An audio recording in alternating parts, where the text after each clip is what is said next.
In this video, I will show you how to learn or improve your arm stroke technique for freediving. An effective arm stroke is crucial for dynamic apnea with no fins or constant weight no fins.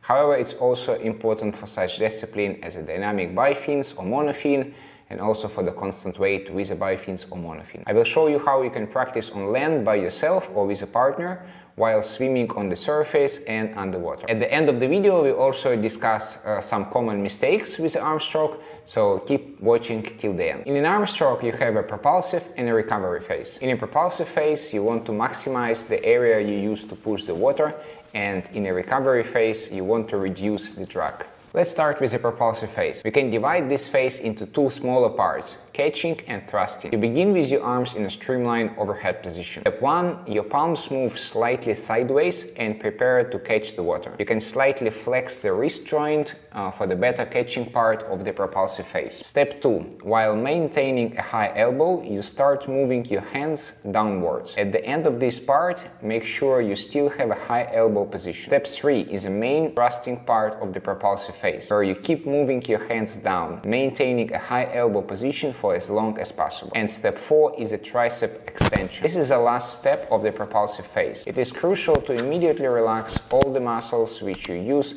after you finish the step. When you do the arm stroke in the water, this is where the gliding happens. Next is a recovery phase. In step 5, while keeping your elbows close to your body, you start moving your arms up. Some freedivers start this step with slight shoulder movement. And step 6, you move your hands up until ended up in a streamlined position again. There are variations in this step. Some freedivers like to move their arms in front of their face, while others prefer to move them on the side of their head. You can practice an arm stroke in front of the mirror or the cell phone to have a feedback on your technique. However, checking with your freediving coach would be much better. And if you don't have a coach but want to improve your technique and get better results, I recommend you to check our online coaching program. This program offers a monthly individual training plan, feedback on your technique, and weekly Zoom calls. The link with more information about this program is going to be in the description below. And now let's do it together. Step 1, 2, 3,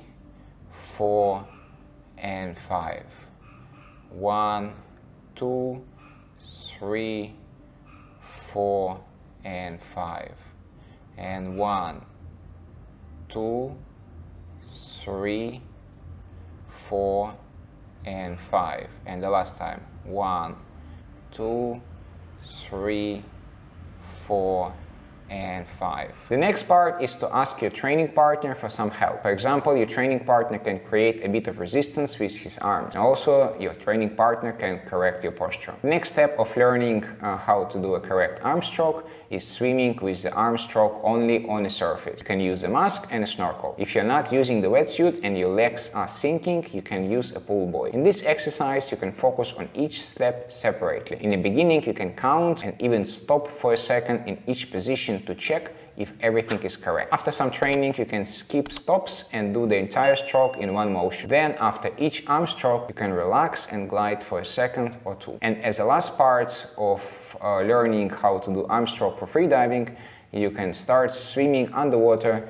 doing arm strokes only. If you want to make it easier, keep the fins on or do tiny movements with your feet to prevent posture brokerage. Now let's discuss a few common mistakes with the arm stroke. First mistake, not maintaining the high elbow during the propulsive phase. This mistake will reduce the area you're using to push the water down, and as a result, it's going to be less effective arm stroke. Second mistake, keeping arms too far away from the body. This mistake creates two problems.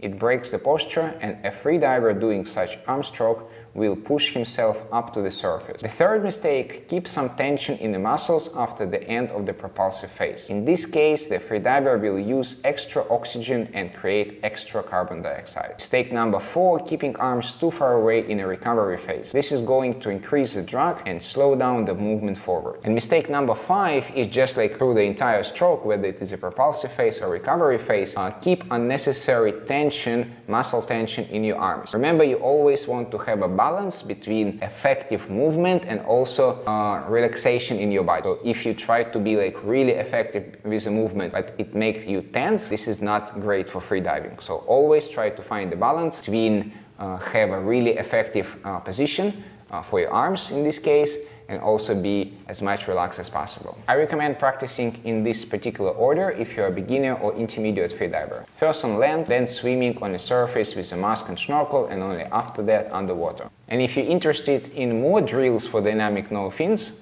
check out this video, and if you haven't subscribed to my channel yet, click here.